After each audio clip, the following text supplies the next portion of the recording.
ಮೃತ್ಯುಂಜಯ ಹೋಮ ಸರಿ. ನಾವು ಸಾವನ್ನು ಗೆಲ್ಲಬೇಕು, ಆರೋಗ್ಯ ಬೇಕು ಅಂತಕ್ಕಂಥ ವಿಚಾರ ಸಂತೋಷ. ಆದರೆ ಸಾವನ್ನು ಗೆಲ್ಲುತ್ತೇವೆ ಅನ್ನುವಂಥ ವಿಚಾರ ಅಸಾಧ್ಯ. ಯಾರೂ ಕೂಡ ಯಾವತ್ತೂ ಸಾವನ್ನು ಗೆದ್ದವರಿಲ್ಲ. ಆದರೆ ಒಂದು ವಿಚಾರ ಮನಸ್ಸಿನಲ್ಲಿರಬೇಕು, ಕೇವಲ ಹೋಮ ಮಾಡುವುದರಿಂದ ನಮಗೆ ಆರೋಗ್ಯವಾಗಲಿ ಅಥವಾ ಸಾವಿನ ಭಯವನ್ನು ಬೀರ್ತಕ್ಕಂಥದ್ದಾಗಲಿ ಸಾಧ್ಯ ಇಲ್ಲ. ಈಗ ನನಗಿನ್ನೊಂದು ಪ್ರಶ್ನೆ ಬರ್ತಿದೆ, ಏನಂದ್ರೆ ಇವಾಗ ಅದೇನು ಗೃಹ ಪ್ರವೇಶ, ವಾಸ್ತು ಹೋಮ ಮಾಡ್ತೀವಿ, ಇನ್ಯಾವುದೋ ಅದೇನೋ ಸುದರ್ಶನ ಯಜ್ಞ ಯಾಗ ಮಾಡಿ, ಹಾಗಾದರೆ ಇದಕ್ಕೇನು ಹೇಳ್ತೀರಿ? ವಾಸ್ತು ಸಂಕ್ಷಿಪ್ತವಾಗಿ ಹೇಳೋದಾದರೆ, ವಾಸ್ತು ಅಂತಂದರೆ ಈ ಹೊಸಲು ಅಂತ ಹೇಳಿ, ಈ ಥ್ರೆಶೋಲ್ಡ್ ಅಂತ ನಾವೇನು ಹೇಳ್ತೀವಿ ಅದಕ್ಕೆ ವಾಸ್ತು ಅಂತ ಹೆಸರು. ವೇದಗಳು ಬಹಳ ಸ್ಪಷ್ಟವಾಗಿ ಈ ವಿಚಾರವನ್ನು ನಮಗೆ ಹೇಳ್ತಕ್ಕಂಥದ್ದು. ಅಂತಹ ನಿರಾಕಾರವಾಗಿರ್ತಕ್ಕಂಥ ಏಕೈಕ ಭಗವತ್ ಶಕ್ತಿ ಏನಿದೆ ಅದು ಚೇತನ ದೇವ. ಮಿಕ್ಕವೇನಿದೆ ಜೀವಾತ್ಮನು ಕೂಡ ಚೇತನ ದೇವನೇ. ಮಿಕ್ಕಂತ ಈ ಪಂಚಭೂತಗಳಿಂದ ಆಗಿರ್ತಕ್ಕಂಥ ಜಗತ್ತೇನಿದೆ ಇದನ್ನೆಲ್ಲ ಜಡ ದೇವ ಅಂತ ಕರಿತೀವಿ.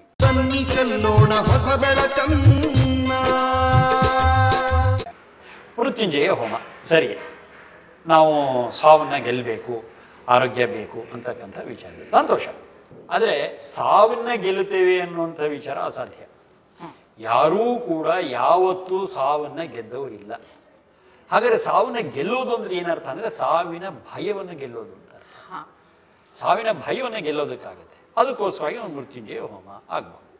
ಹಾಗೆಯೇ ಏನೋ ಅನಾರೋಗ್ಯ ಇದೆ, ಆರೋಗ್ಯ ಬೇಕು, ಅದಕ್ಕೋಸ್ಕರ ಒಂದು ಹೋಮ ಸರಿ. ಆದರೆ ಒಂದು ವಿಚಾರ ಮನಸ್ಸಿನಲ್ಲಿರಬೇಕು, ಕೇವಲ ಹೋಮ ಮಾಡುವುದರಿಂದ ನಮಗೆ ಆರೋಗ್ಯವಾಗಲಿ ಅಥವಾ ಸಾವಿನ ಭಯವನ್ನು ಬೀರ್ತಕ್ಕಂಥದ್ದಾಗಲಿ ಸಾಧ್ಯ ಇಲ್ಲ. ಆ ಹೋಮದ ಸಂದರ್ಭದಲ್ಲಿ ವಿಶಿಷ್ಟವಾದಂಥ ಕೆಲವು ಮಂತ್ರಗಳನ್ನು ಬಳಸ್ತಕ್ಕಂಥದ್ದಿದೆ. ಇವತ್ತು ರೂಢಿ ಒಳಗೆ ಅದನ್ನು ಕೂಡ ಯಾವ್ಯಾವುದೋ ಮಂತ್ರ, ಯಾವ್ಯಾವುದೋ ಶ್ಲೋಕ, ಏನೇನೋ ಹೇಳಿ ಮಾಡುವಂಥದ್ದಿದೆ. ನಿಜವಾಗಲೂ ಸಾವಿನ ಭಯವನ್ನು ಮೀರೋದಕ್ಕೆ ಅನುಕೂಲವಾಗಿರ್ತಕ್ಕಂಥ, ನಿಜವಾಗ್ಲೂ ನಮಗೆ ಆರೋಗ್ಯ ಸಿಕ್ಕೋದಕ್ಕೆ ಮಾರ್ಗದರ್ಶನ ಕೊಡ್ತಕ್ಕಂಥ ಅನೇಕ ಮಂತ್ರಗಳಿವೆ. ಅವುಗಳನ್ನು ಬಳಸಿ ನಾವು ಒಂದು ಮೃತ್ಯುಂಜಯ ಹೋಮ ಮಾಡಿದ್ವಿ ಅಂತ ಇಟ್ಕೊಳ್ಳೋಣ. ಮಾಡುವ ಸಂದರ್ಭದಲ್ಲಿ ಆ ಮಂತ್ರಗಳ ಅರ್ಥ ನಮ್ಮ ತಲೆಗೆ ಹೋಗಬೇಕು.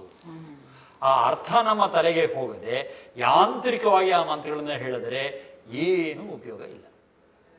ಒಂದು. ಎರಡನೇದೇನು ಅಂತಂದ್ರೆ, ಹೇ ಭಗವಂತ ರೋಗದಿಂದ ನನ್ನನ್ನು ಮುಕ್ತಿಗೊಳಿಸು ಅಂತ ನಾವು ಕೇಳಿಕೊಂಡ್ರಷ್ಟೇ ಪ್ರಯೋಜನ ಇಲ್ಲ.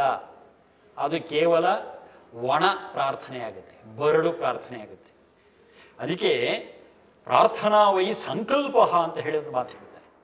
ಅಂತಂದರೆ ಪ್ರಾರ್ಥನೆ ಅಂತಂದರೆ ಕೇವಲ ಕೇಳ್ಕೊಳ್ಳೋದಲ್ಲ, ಸಂಕಲ್ಪ, ನಮ್ಮ ಒಳಗಡೆ ನಾವು ಮಾಡ್ಕೊಳ್ತಕ್ಕಂಥ ಸಂಕಲ್ಪ ಅಂತ. ಹೇ ಭಗವಂತ ನನಗೆ ಆರೋಗ್ಯವನ್ನು ಕೊಡು, ಕೇಳಿದೇನೋ ಸಂತೋಷ ಇಲ್ಲ ಅಂತಲ್ಲ.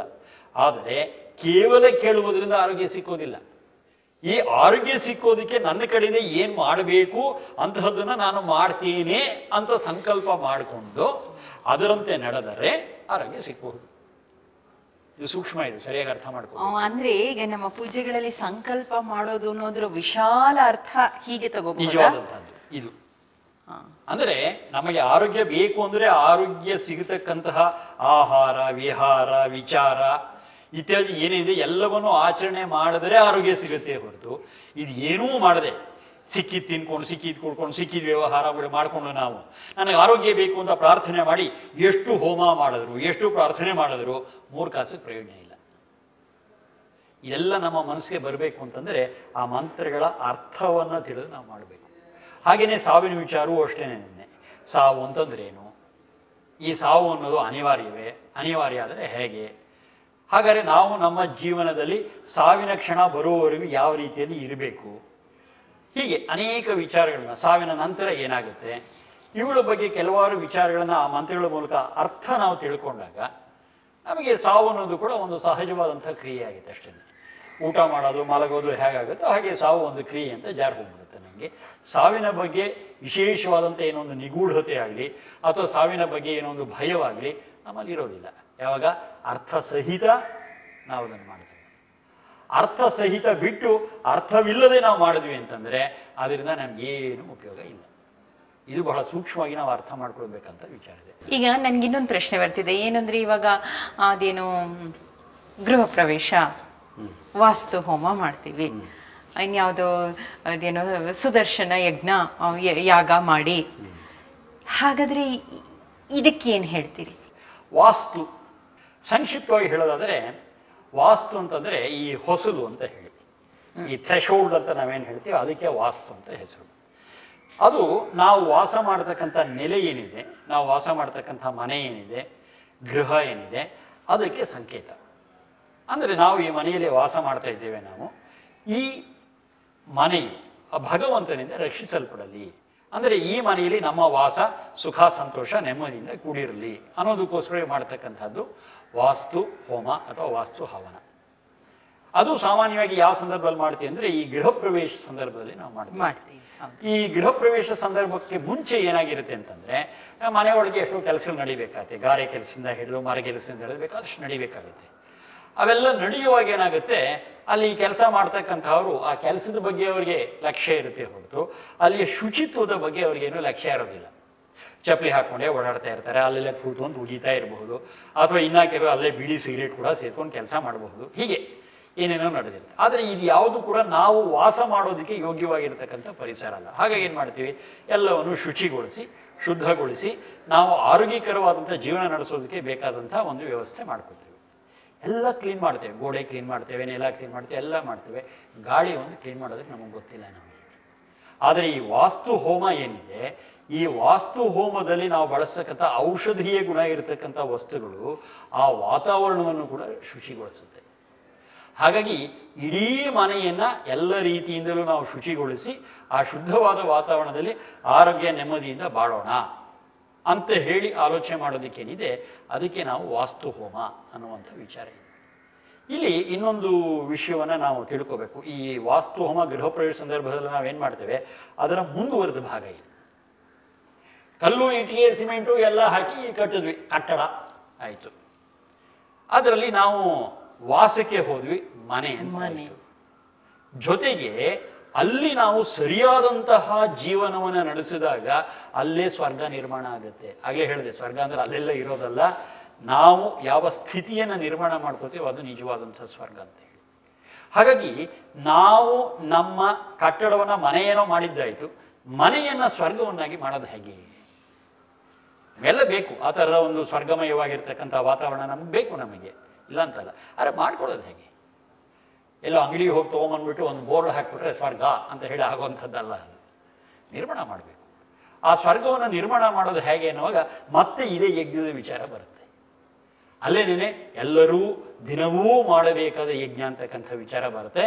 ಅದು ಕೇವಲ ಸ್ವಾಹ ಅಷ್ಟೇ ಅಲ್ಲ, ಅದರ ಆಚೆಗೂ ಬರುತ್ತೆ ಅಂತ ಹೇಳಿ ಪಂಚಮಹಾಯಜ್ಞಗಳ ವಿಚಾರವನ್ನು ಹೇಳ್ತಾರೆ.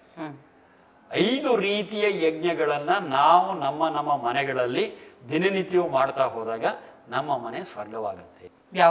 ಯಾವುದದು ಅಂತಂದರೆ, ಮೊದಲನೇದು ಬ್ರಹ್ಮಯಜ್ಞ, ಎರಡನೇದು ದ್ರವ್ಯಯಜ್ಞ, ಮೂರನೇದು ಪಿತೃಯಜ್ಞ, ನಾಲ್ಕನೇದು ಅತಿಥಿ ಯಜ್ಞ, ಐದನೇದು ಬಲಿವೈಶ್ವದೇವ ಯಜ್ಞ ಅಂತ ಹೇಳಿ ಈ 5 ತರಹದ ಯಜ್ಞಗಳ ವಿವರಣೆಯನ್ನು ನಮಗೆ ಕೊಡ್ತಾರೆ. ನಮಗೆ ಅದರಲ್ಲಿ ದೇವಯಜ್ಞ ಅನ್ನೋದರ ಬಗ್ಗೆ ಈಗಾಗಲೇ ಮಾತಾಡೋದ್ರಿಂದ ಸಂಕ್ಷಿಪ್ತವಾಗಿ ಅದರ ಬಗ್ಗೆ ಹೇಳಿಬಿಡ್ತೇನೆ.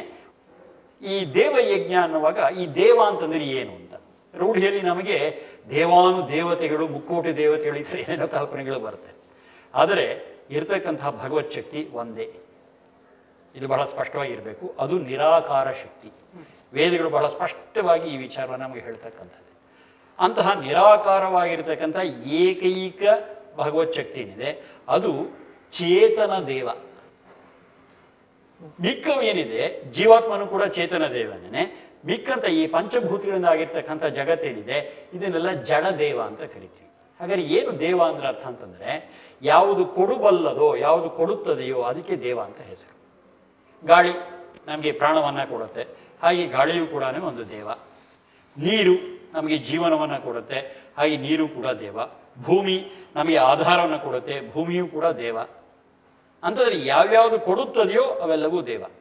ಅದರಲ್ಲಿ ಚೇತನ ಮತ್ತು ಜಡ ಅಂತ. ಜಡ ಅಂತಂದರೆ ಅದು ಕೊಡುತ್ತೆ, ಆದರೆ ತಾನು ಕೊಡ್ತಾ ಇದ್ದೇನೆ ಅಂತಕ್ಕಂಥ ಅರಿವು ಅದಕ್ಕೆ ಇರೋದಿಲ್ಲ. ಅರಿವು ಇಲ್ಲದೆ ಇರತಕ್ಕಂಥದ್ದು ಜಡ, ಅರಿವು ಇರತಕ್ಕಂಥದ್ದು ಚೇತನ. ಜೀವಾತ್ಮನಿಗೆ ಅರಿವಿದೆ, ಆದರೆ ಜೀವಾತ್ಮನ ಅರಿವಿಗೆ ಮಿತಿ ಇದೆ. ಪರಮಾತ್ಮ ಅಂತಕ್ಕಂಥದ್ದು ವಿಶ್ವಚೇತನ, ಅದಕ್ಕೆ ಮಿತಿ ಇಲ್ಲ. ಅಮಿತ, ಅಸೀಮ. ಸೊ ಈ ಹಂತಗಳನ್ನು ನಾವು ಗುರುತಿಸ್ಕೊಂಡಾಗ ದೇವ ಅನ್ನುವಾಗ ಜಡದೇವನೂ ಬರುತ್ತೆ, ಚೇತನ ದೇವನೂ ಬರುತ್ತೆ. ಚೇತನ ದೇವದಲ್ಲಿ ಮಿತಿ ಇರತಕ್ಕಂತಹದ್ದು ಅಮಿತವಾಗಿರತಕ್ಕಂಥದ್ದು. ಇಲ್ಲಿ ದೇವಯಜ್ಞ ಅಂತ ಹೇಳುವಾಗ ಜಡದೇವ ಯಜ್ಞದ ವಿಚಾರ ನಾವು ಮಾತಾಡ್ತಾ ಇರ್ತೇವೆ. ಅಂದರೆ ಈ ಪಂಚಭೂತಗಳೇನಿದೆ, ಭೂಮಿ, ಆಕಾಶ, ಗಾಳಿ, ನೀರು, ಬೆಂಕಿ, ಇವುಗಳಿಗೆ ಸಂಬಂಧಪಟ್ಟಂಥ ಒಂದು ಯಜ್ಞ ಅಂದರೆ ಸತ್ಕಾರ್ಯ, ಅಥವಾ ಆಗಲೇ ಹೇಳುತ್ತೆ ದೇವಪೂಜಾ ಅಂದರೆ ಜಡ ದೇವಪೂಜಾ. ಇದನ್ನು ಮಾಡ್ತಕ್ಕಂಥದ್ದು ಈ ದೇವಯಜ್ಞ ಅಂತ ಅನ್ನಿಸ್ಕೊಳ್ಳುತ್ತೆ. ಅದರಲ್ಲಿ ವಾಯುಶುದ್ಧಿಗೋಸ್ಕರವಾಗಿ ಮಾಡ್ತಕ್ಕಂಥದ್ದು ಈ ಸ್ವಾಹ ಅಂತ ಹೇಳಿ ಮಾಡ್ತಕ್ಕಂಥ.